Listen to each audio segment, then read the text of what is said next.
Breaking news చూస్తున్నాం. ఖమ్మం జిల్లాలో శ్రీ చైతన్యకు సంబంధించిన స్టూడెంట్స్ అందరూ ఒక్కసారి అన్ని క్యాంపసెస్ నుంచి ఒక్కసారి రోడ్ల మీదకి వచ్చారు. ఎందుకనుకుంటున్నారా? యాజమాన్యం సరైన ఫుడ్ను పెట్టట్లేదు, దానివల్ల మేము అనారోగ్యానికి పాలవుతున్నామని చెప్పేసి మనం విజువల్లో చూడొచ్చు. చూడండి, ఇటు ఒకేసారి ఖమ్మం జిల్లాలో అన్ని క్యాంపస్లు, శ్రీ చైతన్యకు సంబంధించిన అన్ని క్యాంపస్లోంచి విద్యార్థులు రోడ్ల మీదకి వచ్చారు.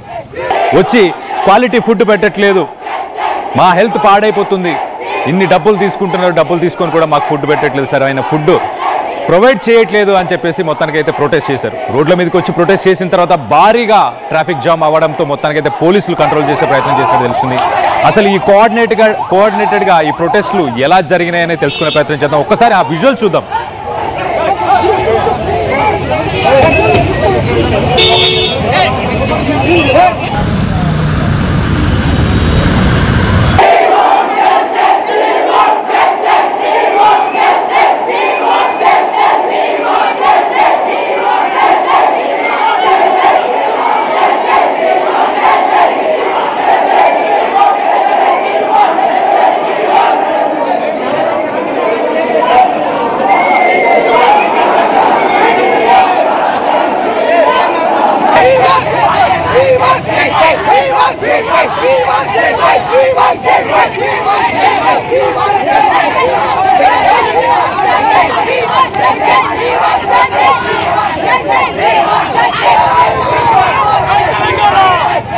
రైట్, చాలా క్లియర్గా వీ వాంట్ జస్టిస్ అని స్లోగన్స్ ఇస్తున్నారు, ప్రొటెస్ట్ చేస్తున్నారు. ఖమ్మం సిటీ మొత్తాన్ని ఒక్కసారిగా వీళ్ళు ఆక్యుపై చేశారు. కోఆర్డినేటెడ్గా రాత్రి ఒకటేసారి అన్ని క్యాంపస్లు, డిఫరెంట్ క్యాంపస్లో ఉన్న వాళ్ళందరూ కూడా ఒకేసారి రోడ్ల మీదకి వచ్చారంటే అర్థం చేసుకోండి. సో క్వాలిటీ ఫుడ్ పెట్టట్లేదు, మా హెల్త్ బాగుండట్లేదు అని చెప్పేసి ఇటు శ్రీ చైతన్య కానీ, గతంలో మనం చూసాం నారాయణ, ఇలాంటి పెద్ద ఇన్స్టిట్యూషన్స్లో ఇటు వీళ్ళందరూ ఎక్కువ ఫీజులు వసూలు చేస్తున్నారు కానీ దానికి తగ్గట్టు ప్రొవైడ్ చేయట్లేదని స్టూడెంట్స్ నుంచి చాలా ప్రొటెస్టులు గతంలో కూడా చూసాం. సో మొత్తానికైతే ఖమ్మంలో కూడా మళ్ళీ ఒకసారి జరిగింది. దీనికి సంబంధించి అసలు విద్యార్థులు ఏమంటున్నారు వాళ్ళ మాటల్లో ఒకసారి వినే ప్రయత్నం చేద్దాం.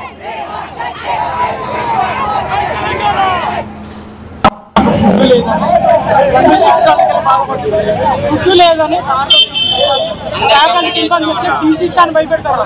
ఒక స్టూడెంట్ రోడ్డు మీదకి వచ్చి ధర్నా చేయడం, మేమేమన్నా రౌడీలో మా స్టూడెంట్ ఫుడ్ కోసం మేము బదిలాడుకోము. మీరు తినే ఫుడ్ అది, మేము తినే ఫుడ్ అది, అందరం కలిసి ఫుడ్ మంచి ఫుడ్ వచ్చేంత వరకు మేము పోరాడుతాం. ఏదైతే అది ఫుడ్ మారాలని ఏ సార్ మీద కంప్లైంట్ చదువు పరంగా మా కాలేజ్ నెంబర్ 1 ఫుడ్ మారాలనే మా చదువు పరంగా మా కాలేజ్ మించింది లేదు. మాకు కావాల్సింది ఫుడ్ ఒక్కటి మారాలి. మా 14 క్యాంపస్లలో స్టూడెంట్స్ అందరూ ఇది బాగాలేదు అని చెప్పుకోవద్దు, మా కాలేజ్ అంటే ఇది అని చెప్పుకునేటట్టు మమ్మల్ని చేయాలని కంప్లైంట్ చేసేపోతే అడిగితే ఏం చెప్తున్నారు? మాకు ఫుడ్ మారాలి, మా ఫుడ్ మాకు మార్చి మేము మంచిగా ఎట్లున్నామో అట్లా ఉండేటట్టు ధైర్యంగా ఉంచాలి. మాకు ఇదే భయపడేటట్టు ఫుడ్ మారవాలి, అంతేకాదు ఒకటే అన్నం పడిచి వేరే అదే అన్నం వేసుకోవాలి. ఇంకా ఎక్కువ మాట్లాడితే టీసీలు ఇద్దామని మాట్లాడుకోవచ్చు. మాకు ఫుడ్ లేదని 2 సంవత్సరాలకి బాధపడుతుంది. ఫుడ్ లేదని ఫ్యాకల్టీ ఇన్ఫార్మ్ చేస్తే టీసీస్ అని భయపెడతారు. ఒక స్టూడెంట్ రోడ్డు మీదకి వచ్చి ధర్నా చేయాలి. రైట్, మేమేమన్నా రౌడీసా? మేము స్టూడెంట్స్ని, మాకు మంచి క్వాలిటీ ఫుడ్ని ప్రొవైడ్ చేయమని అడుగుతున్నాం. దాంట్లో తప్పేముంది? ఇన్ని లక్షల ఫీజులు కడుతున్నాం అని చెప్పేసి మొత్తానికైతే రోడ్ల మీద బయటించారు. రాత్రి ఖమ్మం సిటీ మొత్తాన్ని ఒక్కసారిగా ట్రాఫిక్ అంతా స్తంభించేలా చేశారు. సో స్టూడెంట్స్ తలుచుకుంటే ఏదైనా జరుగుతుంది అన్నదానికి